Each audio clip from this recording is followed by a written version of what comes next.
Alright, this is Vegeta8259, and this is part 9 of the Let's Build Real Grade Gundam series.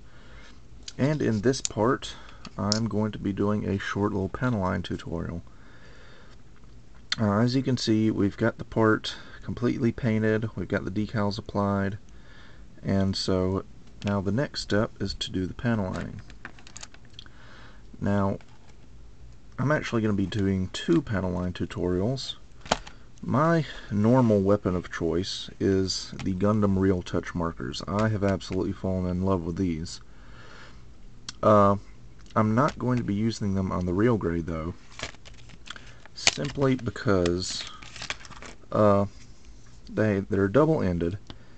One end of them has a really thick tip, and then the other end has a small tip, and even though it's pretty small, it's still a little bit too big to be using on a 1:144 scale kit, and this one especially because the panel lines on this kit are very small. And I generally like to think I have steady hands, but even I don't think my hands are steady enough to use these on the real grade. So I am going to do a tutorial for these, but not on the real grade. On the real grade, I'm just going to stick to regular Gundam panel line markers. And I would suggest getting all 3 colors, but that's just me. I like using the gray panel line marker on the white parts. As you can see, mine's got some super glue on the cap. The brown panel line marker is nice for use on yellow and red parts. And then the black panel line marker is good for darker parts like your blues and, you know, dark gray and things like that. So obviously, since the arm is mostly white and gray, I'm going to be using the gray panel line marker. And with me, I've also got a Q-tip and some rubbing alcohol. And I'm going to take this Q-tip and just barely put any alcohol in the tip of it. In fact, I'm going to soak it in the alcohol and then just kind of, I wouldn't even call this wet, more like damp. Just dampen it with alcohol, because you really don't want too much on there. Because Gundam markers erase with alcohol, but if you do too much, see, the effect I'm going for is fill on the panel line, use the alcohol to wipe away the excess, and then have the filled in panel line left over. But if you use too much alcohol, just all of the Gundam marker is going to be gone. And then from this point, it's pretty straightforward. You just go in, fill in the panel line, take your Q-tip, and clean up the excess.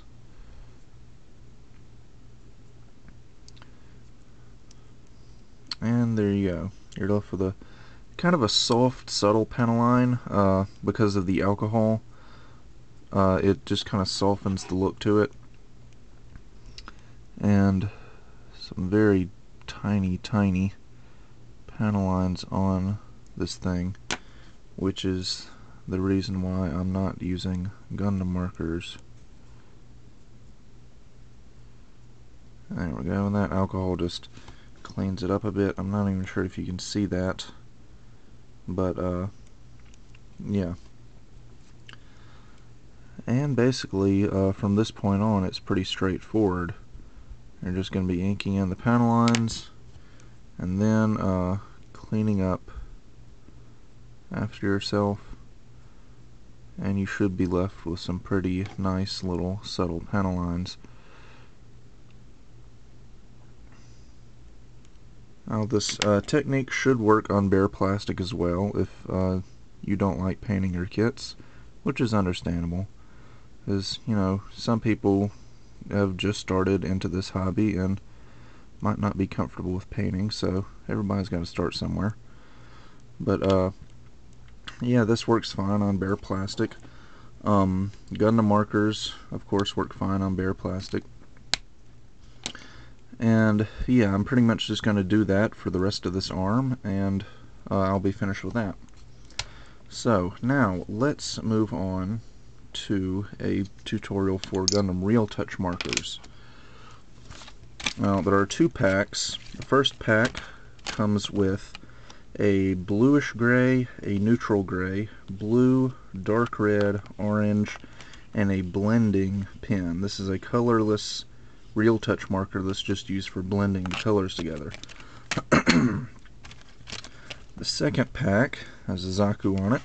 Comes with black, brown, yellow, green, pink, and another blending pen. And it's great that they come in so many colors because you can use them in so many different ways.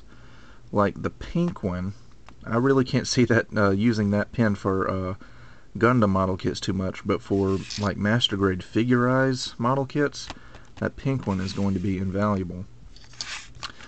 But this part isn't from the real grade. This is from a master grade Alex I had lying around, and I'm just going to show you a little bit of how these things works. I've got another Q-tip. This is a different one, and this one I'm just going to leave dry. I'm not going to put any alcohol on it. And basically all I'm going to do is just fill in this panel on like so. Make sure there's plenty of ink in there, and then I'm going to go in tiny, tiny little circular patterns around the edge of the panel line. And that actually didn't produce the effect I wanted. Let's try this again. I don't think I got enough ink in there. Because while you certainly could just do a straight filled in panel line, if you want to do some nice fading and weathering effects, you can do this. Just go in tiny little circles around the panel line, and then you've got, there we go. See how we've got this nice little kind of a shading effect around the panel line? It's very, very subtle. Honestly, it's showing up in real life better than it is on the camera, but it is there. And these Real Touch markers I found are very nice for these subtle shading effects.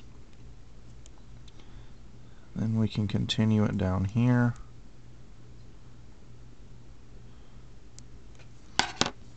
And these markers are actually how I did the shading effects on my Gundam X, which I finished recently. It's the exact same technique I used on that model kit. Anyway, there we go. And also, and again, the range of colors is great, because if you were to do the same thing that I just did, but with a brown marker, you would get a very, very dirty, muddy look, which would be great if you were doing like a Zaku or a Gundam ground type or something that you wanted to look like it had been on the battlefield for quite a while. And also you can do some, I wouldn't really say weathering, but more like just some wear and maybe some minor burn marks.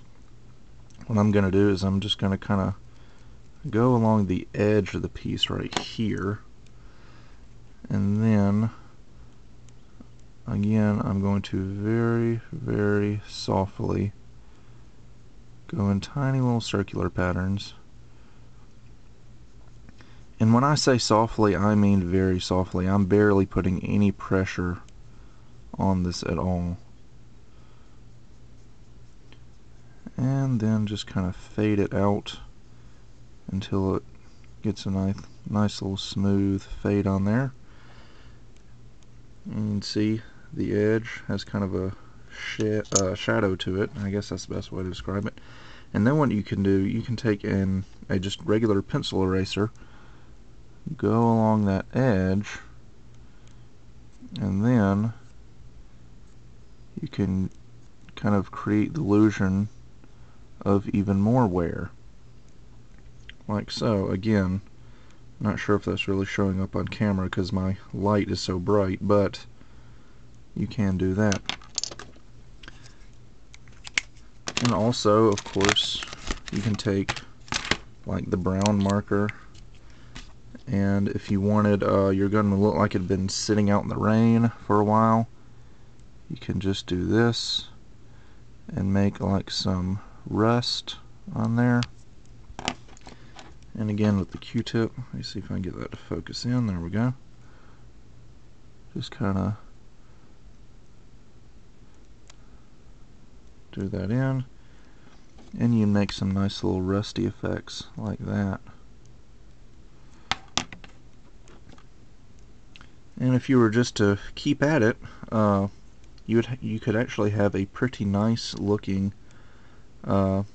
weathered, kind of, maybe not necessarily battle damage, but a pretty nice weathered looking model kit just by using the Real Touch markers. These things have lots and lots of potential. And honestly, there's probably stuff that I haven't even gone over that I could spend, you know, half an hour making a video about how to use these things even more. But I think I'm going to go ahead and stop the video here. So that does it for panel lining. The next step for the real grade Gundam is actually the last step, and that would be a top coat. And that's something that a lot of you have actually been asking me about quite a bit, and I figured that this would be a great opportunity to do that.